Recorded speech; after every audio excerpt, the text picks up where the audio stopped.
Hello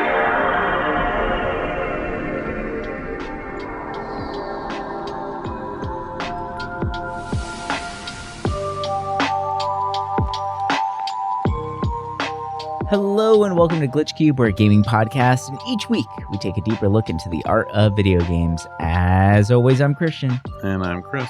And welcome back, everybody. Thank you guys for joining us once again as we dive further into the world of games. So we are approaching the end of the year, and actually the day that this episode drops will be the final day of 2025.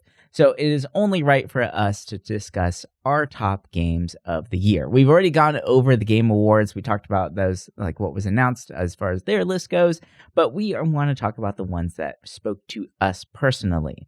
Now, I'm going to say this right now. I don't think that these are going to be in any particular order, right? Mm-hmm. Like, it's just going to be kind of an open-ended discussion about some of the games that really meant something to us this year. And potentially some games that we really had high hopes for that might have kind of missed the mark, unfortunately. But once again, right, we don't bash games on this show, right? There's nothing negative that we want to say about them. It just didn't really click for us, and we had, higher expectations for some of these things. But yeah, there's quite a few games that we played. We've been trying to really keep up with it, and we've been doing, some last minute catching up on some games too. But do you want to start us off? Like, how do you want to start off here? Do you want to start with the Claire discussion? Should we just get that out of the way? Just say Claire was great. I mean, people who listen to the show actively know what our views on this, but yeah, because I feel like in that episode we really kind of spoke as much as we can. I think now it's just kind of some time away from it, and I know right now it's under the hot spot because of the use of Gen AI in it, but I think to me the bones of it I still really loved, and I think it's still an amazing game. I think. A lot of people are still hyping up to be one of the best RPGs of all time. And it's to me, I'm is it a Chrono Trigger? No. Is it maybe the best RPG to come out in the last 5 years? Yeah, I could see it being up there, right? There's so many that come out. I think that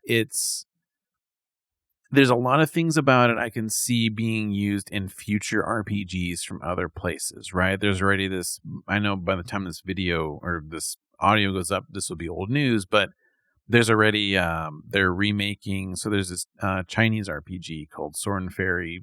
They're doing a remake of the fourth game, and they showed a gameplay video of it, and it's literally the same battle gameplay as Claire. Really? That's the menus look the exact same. Now, that is a good franchise. I played a little bit of it. Not much has come out here, but I've played what has. But it's interesting to see that it's already being kind of used in other games, right? Like Claire But I really enjoyed my time with it. I think as time went on, I started getting a little sour on it. Mostly because I was man, the thing I loved about, Act 3 in the game is that you're given the opportunity to just end the game or to experience more of it, right? I want to learn more about the world. I can go and do all the side stuff, or I can just say, screw it and go finish. And I love that because most RPGs will make you do all about content, and sometimes you'll get burnt out, and that happens quite a bit to me with RPGs because that's usually all I play. Right. This year I've mostly played RPGs, and I would say about 70% of them I did get burnt out towards the end of them. And this game I didn't really get burnt out because it just in the back of my mind I was always sitting there if I'm over this I could just go beat it. Right. So that really was helped. Nice. Yeah. It definitely, the only other problem I can see with that is it makes it so the storytelling isn't totally linear, which sometimes a linear story is kind of nice because it's just happening one after another. Mm-hmm. Whereas in Claire, it's kind of you can get it all kind of jumbled up. Right. But I think overall, I really liked Claire a lot. And, a lot of people were saying this is the best since Persona 5. And as someone who enjoyed Persona 5, but ultimately didn't really put it on a pedestal like I would say 90% of people do, I think this is better. Like to me, this spoke to me more and reminded me of the more mature storytelling that I'm used to in older RPGs. Mm-hmm. And I will be talking some other RPGs in this episode. So, that I think in some ways are better than Claire and other ways are not as good as Claire. So, yeah. I mean, I would definitely agree. Is this the best RPG ever? No, I don't think so. Like, I don't really see myself replaying it as much as I have some of the RPGs of the past, right? And it's just where it kind of runs into that same thing of like Cyberpunk. I played it, I beat it, I'm good, right? But it was amazing, right? Metaphor Refantasio, that game I absolutely loved last year, and I'm good, right? Like, I feel like Claire is going to kind of fall into that same category for me, where I don't see, like, I love the world and I loved like the story beats, everything about that. I did really like what they did with Act 3, where it's kind of like choose your own adventure. You get to pick whenever you're done with it, right? Mm-hmm. But at the same time, it does that same thing with a lot of video games where here's this like ultimate impending doom, but it's okay. You can go fuck off for like a couple hours, right? And then come back. Like, go do your thing. You want to go get this like one little trinket? That's fine. Go ahead. The big bad is just going to be waiting for you. Like, it does kind of take away some of the pacing, I feel, whenever games do that. But there was something about Claire that just made it where I was just kind of happy to be able to explore at my own pace at that point, right? Because I found the world so interesting, and like actually finding what was it, like the pictographs, right? Like going out and like getting all those and like finding some of the more challenging areas and like really setting up my party the way I wanted and all that stuff. Like I really enjoyed all of that. And just the story alone, like that story was so beautifully done. I think that's what I'm going to remember the most about it. Like the gameplay was really fun. Don't get me wrong, right? Like seeing those numbers go up to like past 1 billion was insane, right? Like that was really cool. I know that they capped it and like they nerfed a lot of things in some of the updates, but like for us playing the original version of it, that was a really amazing experience, and it was so much fun because it almost felt like the game designers giving us permission to really play the game, right? Like they weren't trying to gate anything there, but yeah. Now I am gonna really remember this game very fondly. It's definitely gonna be a pretty high. That's the thing though. Like after playing it too, realizing what high level this game was for me, like I was actively trying not to compare any other RPGs to Claire, right? Because I feel like Claire Obscure is a different kind of game. Like, if there's another RPG that comes out with a very high focus on a very captivating story, then sure, like, those can go up against each other. But if I'm playing just another JRPG or something like that, like, I'm not going to compare those two together. Right? Like, it's completely different experiences. And I'm playing them for completely different reasons. So that's one of the things that I really wanted to kind of, like, try and separate myself from with the Claire Obscure and all that stuff. But man, like the character designs, like the characters themselves, like the pictorials, right? Like, I love that game. There's so much to really enjoy about that one. So that was a lot of fun. Definitely one of my top games for sure. For a while, right? Like I'm definitely gonna remember that one a long time. Yeah, but I think I will bring this up real quick.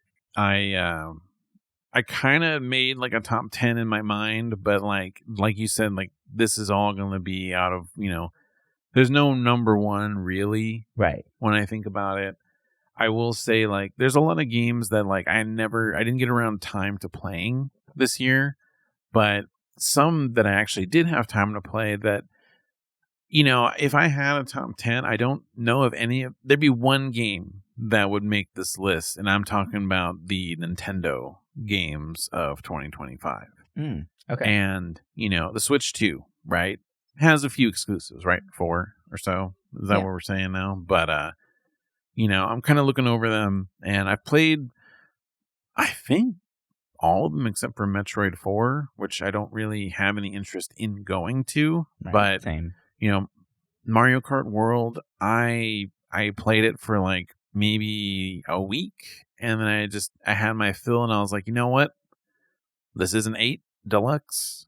It's an interesting idea, but I'm a person that actually doesn't like that open world Breath of the Wild in other games. I liked the open world in Breath of the Wild, but Nintendo in their mind, for style some of reason, open world is just not that interesting. It's not interesting. Yeah. Yeah, especially Mario Kart.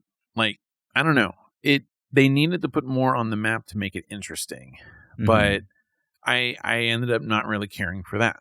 So then the next one, I'm trying to think, because there's a game that I played on it, but it's on other platforms, so I'm skipping that for later. But the other first party, Donkey Kong Bonanza. That's high up there for me, and I don't even have a Switch 2. So I am very mixed on it because I really enjoyed my time with it for the most part. Towards the end, I started, I don't know if getting sick of it is the right term, but I was just so over it. I was kind of like, okay, can this just end already? Because like, I feel like the ending part was very long. Yeah, like the part where definitely the end part. Where you feel like you're reaching the end, you're not. You still have like a few hours left, right? Like, it's like, oh, okay. Yes. Yeah. Now, the post game is awesome. I love the difficulty in that. I think those stages are very fun. But I enjoyed my time with it, and it's definitely a game I'm going to keep, because I know when the kids get older, it's just a fun game to like break stuff. Oh, yeah. Yeah. And it's a good like turn your brain off kind of game. And I'm trying to think of other Nintendo. Oh, yeah. So 2 games that really surprised me. I'm pretty sure any Nintendo person knows the next 2 I'm probably going to talk about because, there's only really 2 left. But Pokemon ZA, it kind of surprised me because I feel like when it came out, people were either really hyped on it or hated it. Right. And I listened more to the people that disliked it. And the reasons why people disliked it, for the most part, were the reasons I was most interested in it, right? The combat system. And the thing I didn't like about it is that, it's in a city. Like, Pokemon to me is about exploring the world. So I was a little turned off at first. But I was able to get ZA on surprisingly almost half off. So I was okay, I'm willing to pay half the price of a full game if it means I get to play this. And I'm about not halfway. I would definitely say a little more than a quarter of the way through the ranks. I've probably spent more time just exploring the city and catching and over leveling a little bit. And I really enjoy it. Is it an amazing Pokemon game? No. Pokemon is always weird because the story is usually kind of bad in those games for the most part. This game, it's whatever. It's lackluster. You're climbing ranks. But there's something for me, checking off things is just, it feels good in my brain. So going and seeing these different zones where you can catch Pokemon, it has their faces, it gets, checked or whatever when you catch from there. So I'm like, okay, I got to catch everything. Perfect. Now I can go on to the next one. Oh, I got to battle these people. Got to do that. Like, it's very like, do this here, finish it, go on to the next. Right. And, my monkey brain likes that. So in a lot of ways, it feels really good. And the combat, I actually really enjoy because it makes it difficult. Pokemon to me is very simple unless you go under-leveled, which I've kind of been doing in Scarlet still. And it makes that game very hard, but honestly kind of fun. So in ZA, I may be equal level to the battles, but it's action based, right? It's you're doing like cooldown based, right? Yeah. So it actually forces you to use moves that you wouldn't normally use. Right? Exactly. And it's making me try different moves because you can switch moves on the outside battle, you know, it's not like you're forgetting a move and that's it. You can swap in moves whenever you want outside of combat. And I really like that. It's making me try moves I never would. And overall, I'm enjoying it. I don't know if I'd pay full price for the game, but it's still quite fun. You know, I'm know excited to play through it. I know the city's big, but like you mentioned too, like Pokemon is pretty big about the exploration, right? Like going out into the world, seeing different regions. Is the cityscape kind of like getting to you a bit? Because I haven't actually like played it. I've watched a lot of it, and one of my big things that I notice is like having the exploration taken away from the player from the beginning is that like, oh, like you have to follow the quest lines to a certain point. And then it kind of opens up to you. But like if you turn down the wrong corner, it literally stops you and says, no, we're supposed to go over here now, right? And it's like, well, there's this item that's 2 feet in front of me and I can't get it. You know, like I was seeing that it gets better. Okay. With that. You know, it's just in the beginning, it's very much like that. But as you play more, it opens up more. But you're still kind of gated behind climbing the ranks to really advance anything. Got it. But overall, I'm enjoying it. I would say it's a good 6 out of 10 game, maybe. Yeah, I would say 6, not a 7. But to me, a 6 is still worth playing. So there's that. Now, the last one I'll mention real quick. This game, I had no intention of getting. I remember hearing about it. I was like, this sounds boring. Nope, not for me. Totally shut it off my brain. And then something was like, this actually might be a fun game for my kid to play because it seems very easy. I'm talking about Kirby Air Riders. So people that don't know, it's a one-button kind of game. Yeah. Like, yes. You know, like you're steering, and that's basically it. Now they added another button so you jump and boost and all that. And I got this for Christmas, and I ended up where my kid hasn't even played it yet. It's mostly been me. And you know what? This game is actually kind of awesome. Yes, it's very chaotic. The city trial, I've done it a few times online. It's almost too chaotic. It's like everything's going on. Your things are blasting off over here. You're getting stuff. You're hitting other people. Like it's a little too crazy. So I've been mostly sticking to the races. But you can tell that Sakurai made this because everything about it looks just like Smash Brothers Ultimate. And the thing I love is that there's a huge checklist of different little like milestones and quests to do, and you're just always unlocking something. Like it feels like almost every race I'm unlocking at least one new thing. A new sticker, a new decal, maybe a new character. Like there's so much to this game. It's insane. And I love that these little like checklists, you know, a lot of games, it's going to be on a menu, you forget about it, and you just won't do it. Right. Here, you go onto a track, in the bottom corner, it tells you, here's the quests that are tailored for this map. And you're like, oh shit, I could do this. So it's like, it makes me want to complete and do more. And it's just, I'm enjoying this game 100% more than I ever thought I would. And I think of all the Nintendo games this year that I've played, I think it's probably the best one. And I really like it. Like it's weird. Maybe because I went into it low expectations, that it's just like really surprising me. I know maybe over time I'll probably put it down and pick it up again at some point. But like right now, I'm like I at least play a little bit every day. Like I'm really enjoying it. That's surprising. I didn't expect that. So yeah, like to me, like if anything, it'd be very close in my top 10 of the year, if anything, just because of how good it is. It'd be like an 11, basically. But I feel like I've done enough talking. What about you? What you got going on? Yeah, so I mean, one big one that I definitely want to talk about, like I guess I can talk about some Obsidian games real quick, right? Finish up Outer Worlds. That was fun, right? It was an enjoyable experience, but I'm not going to say it's anything like top game that I want to play. Like especially since that I was able to find a pistol about 2 hours into the game and I never changed my weapon. and I just beat the game and I had no interest in changing my weapons ever. Like I think that says a lot about it. But I want to talk about Avowed. Like Avowed was. I really enjoyed my time with Avowed. I thought that it was very well done. I know that it kind of has like mixed reviews and all that stuff, right? But I really loved the scenery, the world building that they set up there. It was pretty fascinating. The challenges were pretty good, right? And also I'm a like sucker for mushrooms. Like I love that aesthetic so much, and like this world is just like what if Last of Us but fantasy, and I thought that was a really interesting aspect there.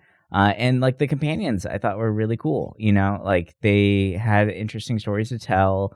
You were able to expand on their stories by going to different areas, exploring all that, right? The typical RPG stuff. But the AI was actually fairly smart, and you felt that they were getting stronger with you, right? Like it never felt like you were alone in your travels. Like you actually had a good party with you, which I really enjoyed, And the battle system was a lot of fun, right? Like there's a lot to this game that like, yeah, sure, it was kind of like rinse and repeats, a lot of the samey stuff, right? But I do like that you had some pretty big choices to make in the game as well, which was a lot of fun. And there's some like side questy things that like kind of extra challenge stuff. Like in particular, like fighting this one dragon, right?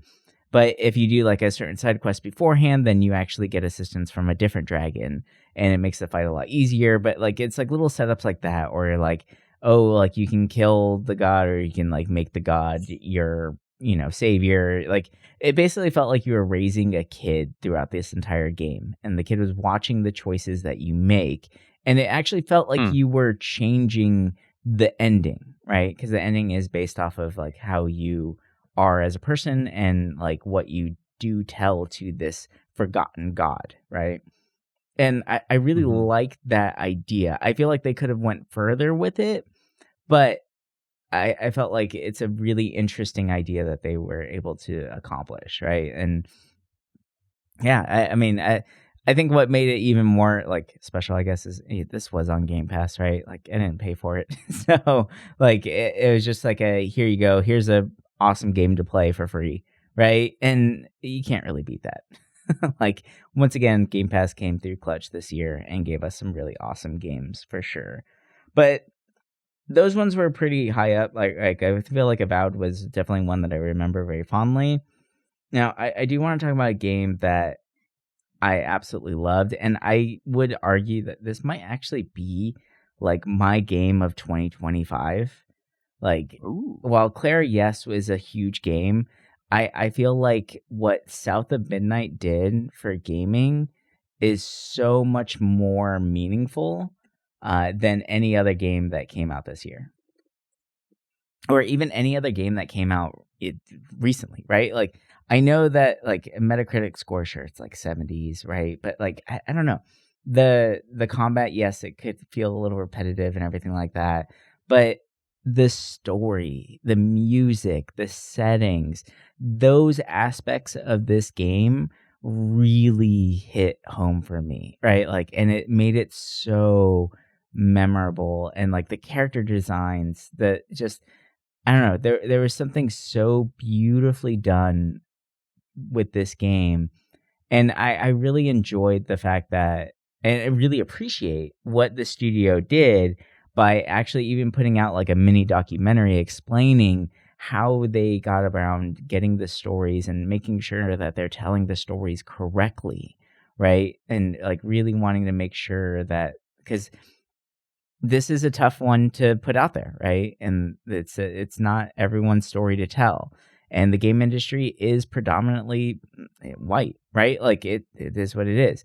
So the fact that they were they were big advocates of actually making sure that they get the right people to assist them in telling the story correctly, I really think speaks leaps and bounds for the gaming industry as a whole, right? And I don't know, there's something so beautiful about this game. And from a gameplay point of view, I will say like the traversal and everything like that was so much fun. It felt so good doing that, but man, like I just loved the stop motion aspect of it all, right? Like the claymation look, like the things that like everything looked like it was kind of like sewn together, to the point where like we even made a crouton doll at work, right? Like I got some of the kids to actually hand stitch one together, and we put like a little robot inside of it, so it like made noises and everything like that. Like I don't know, it was just like a really great experience going through this game, and I love it. This is definitely one I could see myself like playing again because of the music and the story itself. Like it's just so beautiful to just see through. I definitely like. I played maybe about like I think 2 hours of it, and I liked what I played. Mhm. I think the music is definitely like probably the best music I've heard this year. Like I think, that should have won that music award Oh in the Game yeah. Awards, because it's just like it's phenomenal. It's different, and it feels real. I don't know how to describe it, but it's Well, special. it's so grounded because they got real artists, and it wasn't like big name artists that they could pull from. Like this is actual people, like real musicians of the South telling their stories and writing these songs, right? Like there's something really beautiful about that just made it hit that much harder. And I do agree. Like, yes, Claire had great music, but like this had impactful music, right? Yeah. It's definitely like, I don't know. I wish that game would have gotten more hype, because it's like I forget that it came out this year. I felt like it came out last year, pretty much. And but I liked what I played of it. And same for Avowed. I enjoyed what I played of it. I kind of want to play more of it because it just seemed so condensed, but in a good way. And it was interesting. It didn't overstay its I welcome. like the style I think of it. that's what I like about it. To me, it's more interesting than Outer Worlds 2. Like, I started Outer Worlds 2 and I was like, this is okay, but I liked Avowed better. I felt like the combat was a little more meaningful. Yeah. Basically. But yeah, there's been some interesting stuff this year.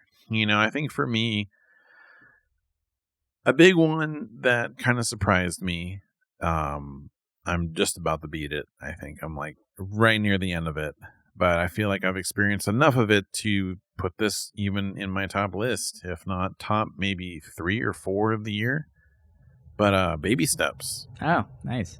So you've come around. You are Baby Step fanboy now. I'm one of those guys that's going to tell you this is an amazing game. Yeah, I was always wondering, like, I remember like a week or two after it came out, there were people that are like, this game's amazing. This might be my game of the year. And I was like, what the hell? Like, are these people crazy? And then, I waited on it till it was on sale, because I'm like, there's no way this game is that deep.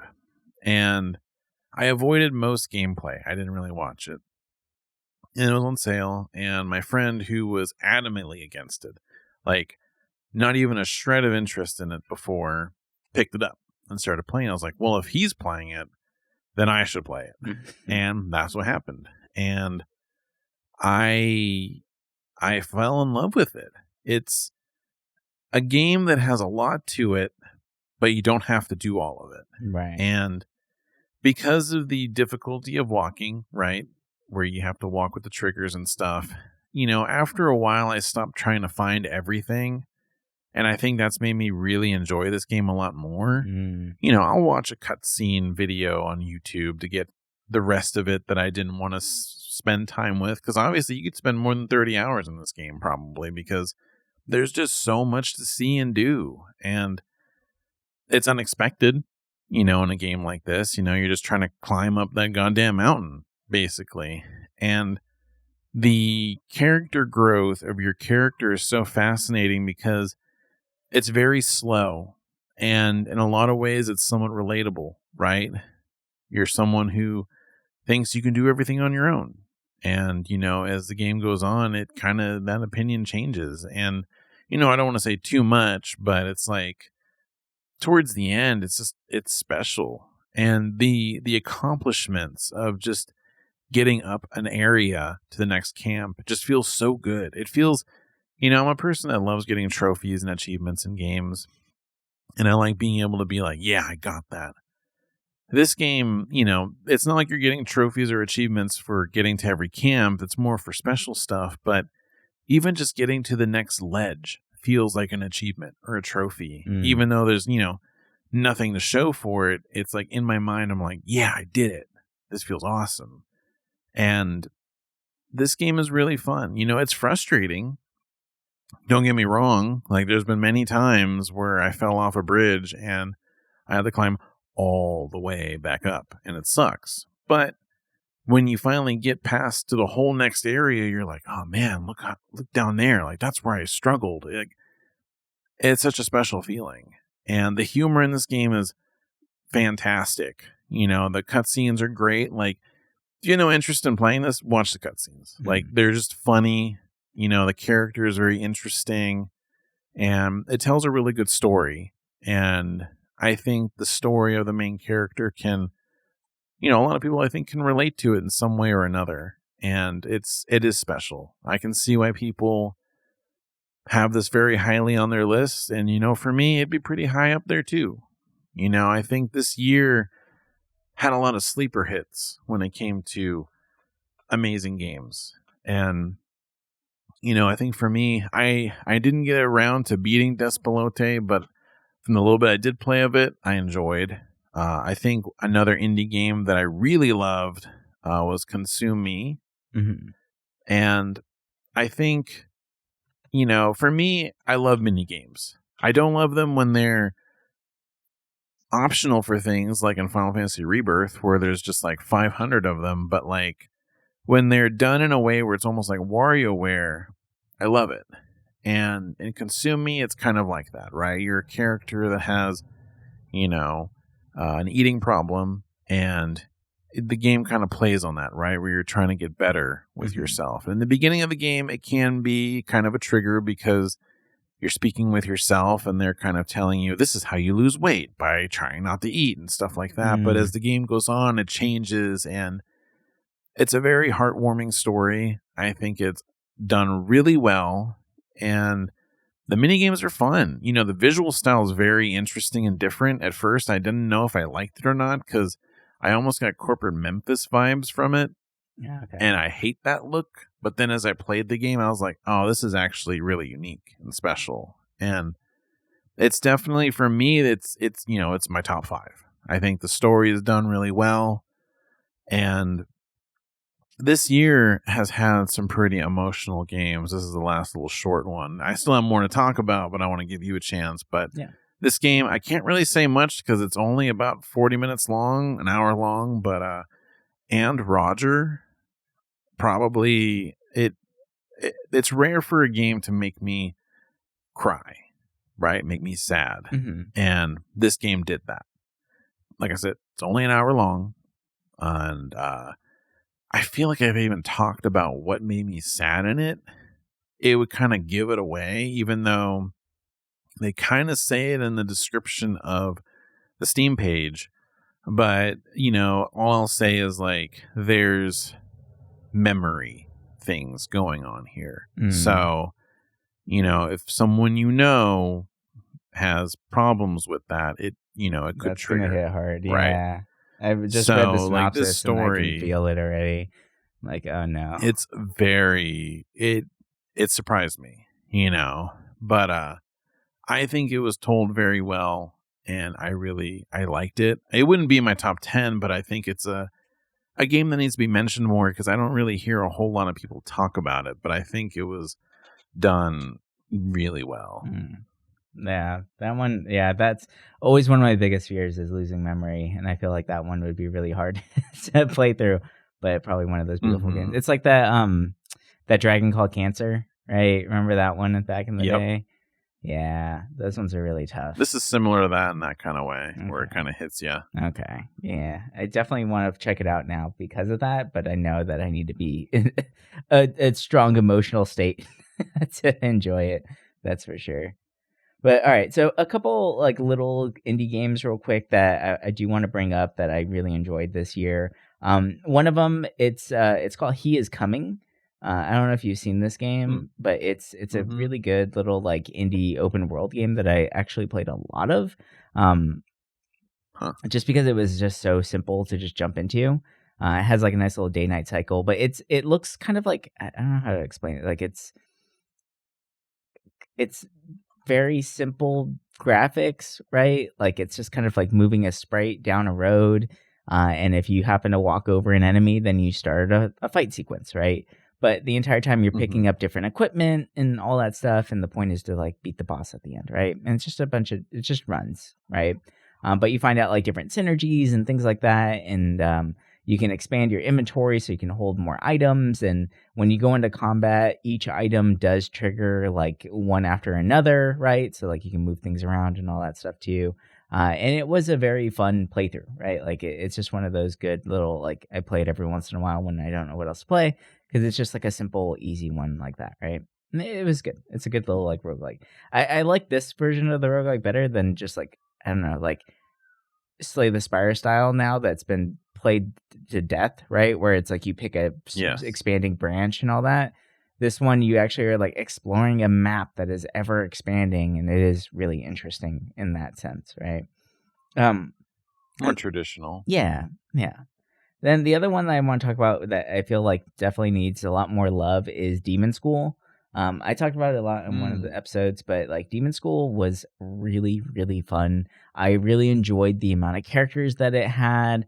I played that one through all the way to completion, right? Like I beat the game, and I really enjoyed my time with it. The combat system was more of a puzzle. So it was like a tactics puzzle based game rather than just like a normal tactics turn-based game, right? And that loop was actually very, very fun. I know that there are some of the complaints is that the enemy designs are a little like overused, right? Because there's not a lot of variety in them. But regardless of that, I felt like the abilities made it more interesting, right? Like you had certain abilities, like let's say for instance, you have someone that casts burn on a stage, right?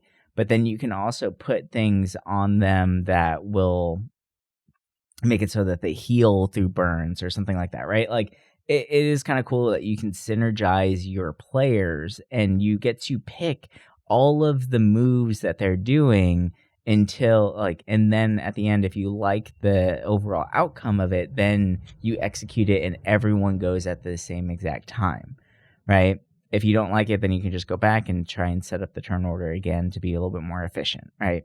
So I don't know. I really enjoyed that aspect a lot of the combat. And while there is a lot of fights in that game, it didn't ever really feel like too much because the battles can take a little while, especially if you take your time with them. But I thought what was really interesting was how they handled the boss battles, because each boss had a different gimmick that was attached to it, right? And you kind of had to figure out the gimmick in order to get through it. And that was a really interesting challenge because all the rest of the fights were just the basic tactile grid, right? Defeat enough enemies in order to seal the gate, right? So you defeat, like, let's say you need to beat 15 enemies to end this combat. Well, you beat 15, and you need to have one player at least in the other side of the map, right? And then that seals the gate. So, like, that's the basic combat, but then, like, the bosses themselves, like I said, they do have a gimmick or something interesting to them. And I think that was definitely a part of the enjoyment, right? And then the pixel art was gorgeous. Like, it was just a really amazing game to look at. The music was really, really good. I felt like the character development was interesting because it did have, like, the relationship aspect to it. I feel like that, once again, like I've mentioned it in previous episodes, but like I feel like it's just wrongfully being compared to Persona, right? Like this is, it's similar because yes, it's a school and there's demons and all that crap, right? But this does have its own DNA, right? Like this is its own thing, and it is a fun game. So I definitely wish that more people would check out Demon School, give it a chance, and all that stuff. But a couple of the last ones that I do want to mention that I thought were a lot of fun. Ninja Gaiden. The new Ninja Gaiden was actually a really fun game. I'm not, like, most of the games that I play are very story driven, very RPG focused, as you can tell from the show. But Ninja Gaiden was just a fun game. Like, it's just a lot. Like, I love the Devil May Cry games because the hack and slash, there's the crazy combos and all that stuff. And the new Ninja Gaiden game, I feel like really took that and ran with it and loved it. And then I guess the last big game for me this year that I need to get back into, I did fall off because there's too many games that were coming out around the same time, was Silksong. You know, I think Silksong is a really great game from what I played so far. And I did really enjoy my time with it. I just kind of fell off because it felt like I needed those kind of games like Hollow Knight and Silksong. I feel like I really need to be hyper focused in order to play them well, or else I just get really frustrated, right? And I just have to put them down. So I feel like that's just one of those reasons why I just haven't been in that like fast-paced mindset where like that's why I love RPGs, because it's just like chess, right? Like I could run it at my own pace, and I feel like from when I played a Silksong, I absolutely love it, and I definitely need to get back into it for sure. But yeah. Yeah, I need to get back into Silksong too. I fell off of it, not because of difficulty, but just because so much was coming out that I kind of just didn't feel like playing a Metroidvania kind of game at the time. But it's definitely one I want to get back to and finish. And there's a bunch of games like that for me this year. You know, quickly, I started Angeline Era. Really interesting game with bump kind of combat, kind of like the old Ease games. That game is very interesting, and I'm honestly really excited to play more of it whenever I somehow find time. Same for a lot of RPGs, right? There's been a lot of RPGs that came out this year. Kingdom of Dump, Quartet are the two that I really want to get back to and beat because I was having a lot of fun with both of them. For the RPGs I did beat this year, check out. So it's cool. It definitely feels more old school in a lot of ways, and in a good way. So far from what I played, I recommend it. I don't know how it holds up mid game or anything like that, but early game, it's fun. For RPGs I did beat this year or very close, the Dragon Quest 1 and 2 remakes, fantastic. It's basically the way to play those games, in my opinion now. I love them. It's Dragon Quest has always been special to me, so being able to play these two was just phenomenal, and it's a comfort game. And for me, it works. For some people, I know that it can be maybe a little too slow, but the way they did the storytelling in these two games makes it a lot more compelling and interesting. So that's a plus. Octopath Zero, that's when I looked up where I'm at in it, I'm about at 50%. Now, this is about almost like maybe 35 hours, almost 40. I've done a lot in the game, and I'm basically at like the boss of probably the chapter, right? And I have a lot of things to say about it. I'll definitely save a lot of that for when I do beat it eventually, because I hope to beat it, within January. But there's a lot of things I like about it, a lot of things I don't like about it. But it's definitely interesting. I think some of the storytelling is really interesting.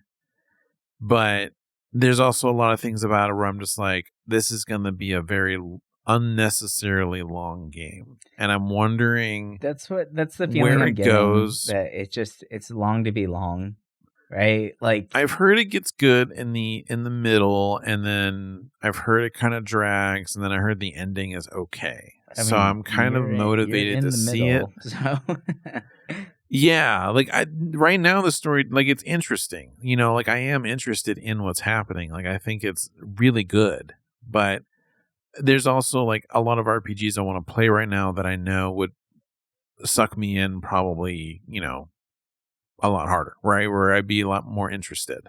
But I definitely want to get through that. I think otherwise, if you're looking for a good traditional RPG, I think it is a good one of those. I think this year we've seen a lot of good ones, but that one definitely stands out to me. real quickly, the other ones I really had fun with this year, Silent Hill F is an amazing game. I am surprised. I feel like I don't hear it as much as I thought I would. That one's definitely on my list. Towards the end of I need this. to play through that one. Definitely one of the best games I played this year. Story is really good. You know, the multiple endings are all interesting. It almost feels like Nier Automata with the different changes to the story and stuff. Loved it. Split Fiction was cool. Another one of those kind of games. I feel like my wife and I had more fun playing it than the other of those games, right? Like It Takes Two and Brothers and stuff. But I really like Split Fiction. I think it tried to do a lot more with different kind of game styles, and I think they did a really good job at it. You know, I wonder if they're going to keep doing this style of game or if they're going to do something different. But it was a fun game if you have someone to play it with. But other than that, it's like I kind of look at anything else, and you know, the new Rune Factory Guardians of Azuma was really entertaining. I think that's probably the best Rune Factory game I played because I actually basically beat it. And another indie that I loved, and I talked about it in an episode back when it came out, was Promise Mascot Agency. Yeah, a very fun little indie game, kind of like Collectathon a little bit. I love that game. It's one of my favorites of this year because I just had a joy and a blast playing it the whole way through, and it was great.